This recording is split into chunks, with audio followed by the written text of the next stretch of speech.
Hi guys, Mr. P is here, missing our lessons very much so as you're a wonderful group. I just wanted to start doing a bit of stuff further added to the Quizlet stuff and the stuff I've set, and to go alongside your coursework to focus on consolidating your Othello knowledge. Okay, so this first one is just a short video to feedback on the jealousy essays that we did in timed conditions in school just before really we broke up for lockdown amongst other things. So um, couldn't resist that great cover of Mr. T as Othello. What a match that would be. Just a reminder of the question then. So this was an essay in which we did lots of planning together, and also in which you were allowed 1 page of notes but not a copy of the text. Okay. So typically texts about jealousy present jealousy as terrifying, destructive and unnatural. In the light of this view, discuss how Shakespeare presents jealousy in this extract and elsewhere in the play. What I felt like you were successful at in your essays were as follows. So your language choices show good focus on the question. So there was a real clear sense, particularly from the topic sentences and partway through the analytical stage of each of your sections, that you're really focusing well on the question itself. You're beginning to sound more academic in your register, and you're beginning to use that phrasing a bit more skillfully, so well done for that. And overall, the responses were clearly structured and had a building sense of cohesion. You had a clear thesis, a clear argument that emerges in your introduction, followed by 3 clear sections that shows how your essay would have developed. Okay, so our challenges and our targets moving forward, and when we're doing extended written responses: establishing a stronger view of Shaky Baby's big ideas in your thesis paragraph, utilizing the provocative quote from question words to shape your responses, and linking back at the end of sections to your question or thesis in a meaningful way, using tentative phrasing so you're not so kind of wholeheartedly saying Shakespeare meant this. Also usage of the big universal idea of how Shakespeare contributes or explores this notion of the human condition, and trying to use that phrase in an accurate way. Okay, so piece by piece, let's go through it. So this was our question, and the 2 little bits in red in the middle of the slide are the challenge target points for us at the moment. All you'll see is the provocative quote from the question is the bit I've highlighted in green from the actual question, which is the top of the slide itself. And Shaky's big ideas, I've simply highlighted the word jealousy. So what we need to make sure that we begin to explore right from our thesis itself is, what is Shakespeare's big idea through the way in which he presents jealousy in the extract and the play itself, and how far do we agree, disagree?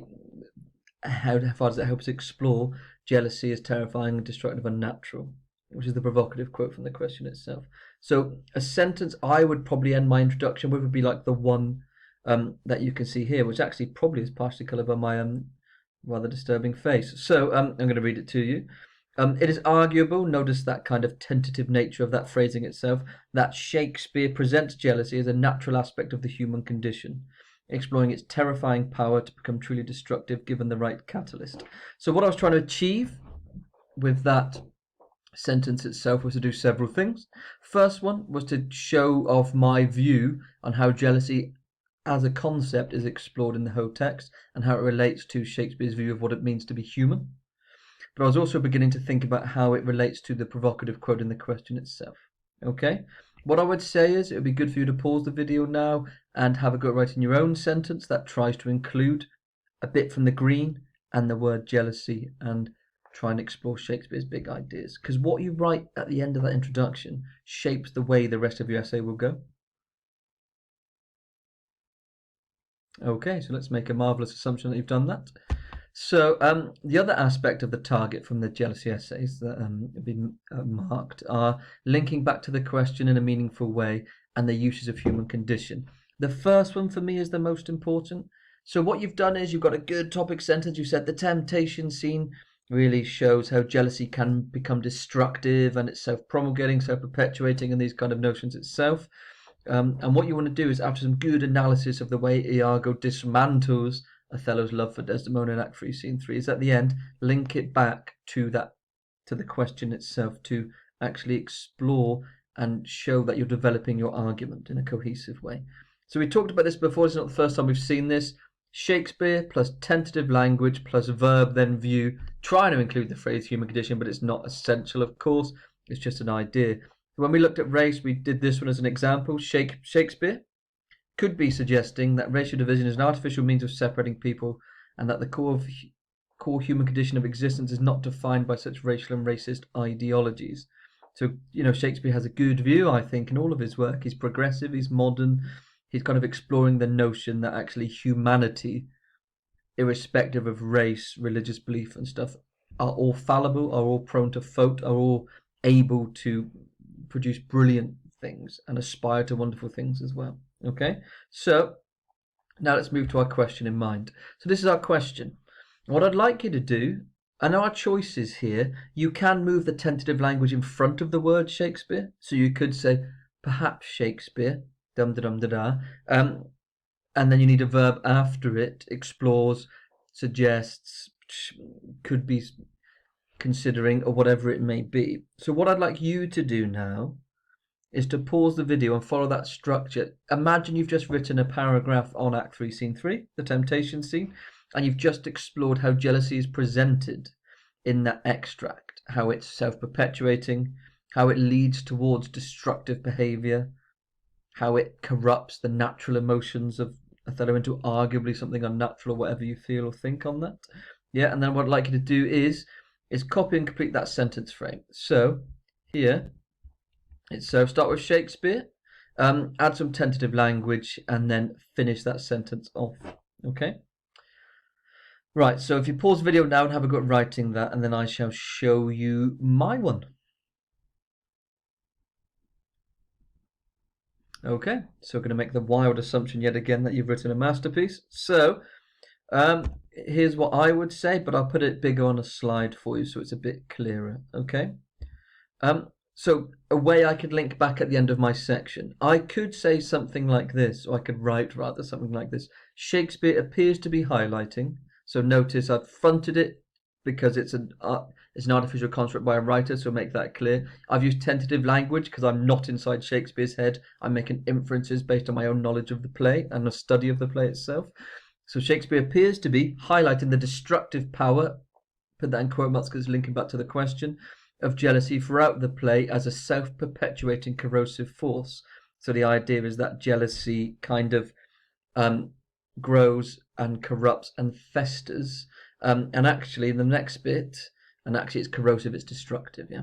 Born of frailty. So actually what I'm suggesting is that Shakespeare's view within the play is that Iago's jealousy causes him to want to destroy Othello. That's part of his motivation. Born of frailty through the characterization of Iago's envy of Othello and his subsequent malevolent desire to corrupt Othello's fragile identity and taint his love for Desdemona throughout the play, and especially in Act 3, Scene 3, the temptation scene. Okay, so big idea there. I'm suggesting that Shakespeare is showing how jealousy can be destructive. Shakespeare is showing how actually jealousy can be born of a human's own self-doubt. And that destructive emotions can lead and proliferate further destructive emotions, and a desire to pay those destructive emotions on as a way to somehow feel better. Okay, so that's that. So now, think about that, compare yours to that one, see if you're saying similar ideas or having a view on jealousy itself.